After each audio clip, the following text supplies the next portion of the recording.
Haryana group CD भर्ती सामाजिक आर्थिक मानदंड के अतिरिक्त अंकों का फैसला। सभी को राम राम नमस्ते प्रणाम, सभी का मोस्ट वेलकम, हार्दिक स्वागत, हार्दिक अभिनंदन आपके अपने परिवार कला सब यूट्यूब चैनल में। यह तो आपको ज्ञात हो ही गया था कि हाई कोर्ट ने फैसला सुरक्षित रख लिया है, लेकिन मन में सबसे बड़ा सवाल यह चल रहा था कि आखिर फैसला सुरक्षित क्यों रखा और कितने दिनों के लिए रखा। फैसला सुरक्षित रखने का मतलब क्या है और फैसला किसके हक में जाएगा। तो चलिए इस वीडियो में इन सभी सवालों के जवाब खंगालने की कोशिश करते हैं। सामाजिक आर्थिक मानदंड के केस में दोनों पक्षों सरकारी व प्राइवेट वकील की दलीलें कोर्ट में पेश हो चुकी हैं।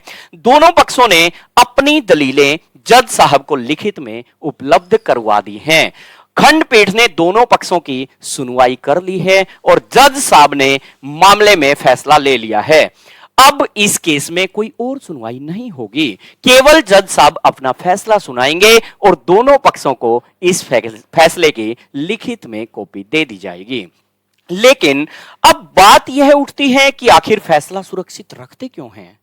क्योंकि पिछले कई महीनों से चली लंबी लड़ाई और उसमें दोनों पक्षों की तरफ से दिए गए सबूत की वास्तविकता को जानना बेहद जरूरी है। 21 मार्च 2024 को दोनों पक्ष अपना फाइनल आर्ग्यूमेंट्स रख चुके हैं।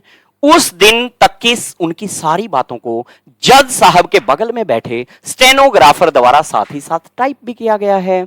इस मामले में पेश किए गए सभी सबूत व रिपोर्ट का आपस में मिलान भी करना होता है। जज साहब को भी पूरा कानून याद नहीं होता।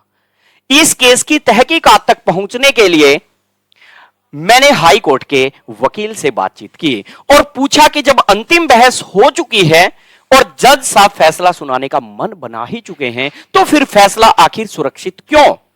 इस पर हाई कोर्ट के वकील का कहना है कि हर केस में फैसला सुरक्षित नहीं रखा जाता। उन्होंने बताया कि फैसला सुरक्षित रखने का पहला कारण जज साहब की तैयारी पर निर्भर करता है और दूसरा बड़ा कारण दोनों पक्षों के बयान, गवाहियां तथा दलील आदि की लिखित कॉपी का होना जरूरी है। जो केस कई महीनों से लंबा चला है, तो उसका फैसला एक दो पेज में कैसे दे दिया जाए? उसका फैसला एक दो पेज में न होकर कई पेज की पूरी फाइल में होता है, क्योंकि उसमें जज साहब फैसला देने की वजह भी बताते हैं और उनकी पूरी टिप्पणी होती है। इस केस के बारे में जज साहब का क्या सोचना है, यह सब लिखित में देना होता है। इस केस पर फैसला फाइनल आर्ग्यूमेंट के दिन भी दिया जा सकता था, लेकिन जज साहब केस के फैक्ट को पढ़ेंगे, उसको रीड करेंगे और कानून के मुताबिक जो सही होगा उसे लिखित में तैयार करेंगे, जिसमें समय तो लगता ही है ना। वहीं फाइनल आर्ग्यूमेंट में पक्ष विपक्ष में वकील पूरी तैयारी के साथ आए थे और एक दूसरे के तर्क को आपस में काटने के लिए अन्य अदालतों में उस जैसे चल रहे फैसलों का तथ्यों के साथ उदाहरण भी उस दिन दे रहे थे।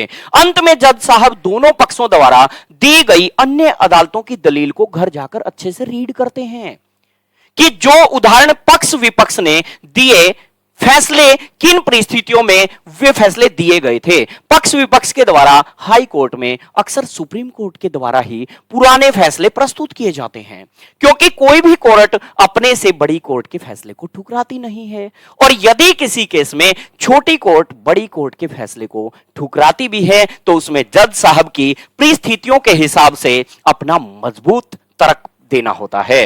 अब यह तो आपको समझ आ ही गया कि अक्सर फैसला सुरक्षित क्यों रखा जाता है, लेकिन मन में दूसरा बड़ा सवाल यह भी आ रहा है कि अक्सर फैसला सुरक्षित रखने की लिमिट कितने दिनों की होती है।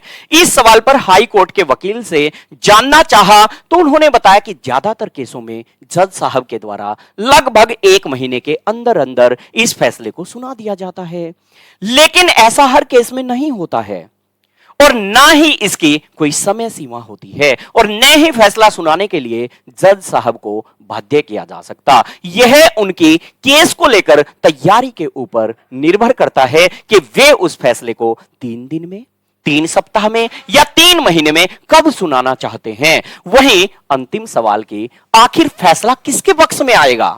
5 नंबर बने रहेंगे या हटेंगे? हमने पूछा कि उस दिन कोर्ट में प्राइवेट वकीलों का पक्ष सरकारी वकील यानी एडवोकेट जनरल से ज्यादा मजबूत नजर आ रहा था। इस पर हाई कोर्ट के वकील ने कहा कि अदालतों में अक्सर जो दिखता है वो हर बार वैसा होता नहीं है, यह संभव नहीं है कि जैसा दिखे और वैसा ही हो। हम तो यही सोचकर केस लड़ते हैं कि जीत हमारी होगी, लेकिन अंतिम फैसला माननीय हाई कोर्ट को ही करना होता है और खंडपीठ को जो भी न्याय संगत लगेगा वह हमें देखने को मिलेगा और हम उस फैसले का स्वागत करेंगे। इन्हीं शब्दों के साथ वकील साहब ने हमसे बातचीत को समाप्त किया था। तो आपको कंप्लीट जानकारी इसमें मिल गई होगी। आपकी क्या राय है कमेंट करके अवश्य बताइए। Thank you.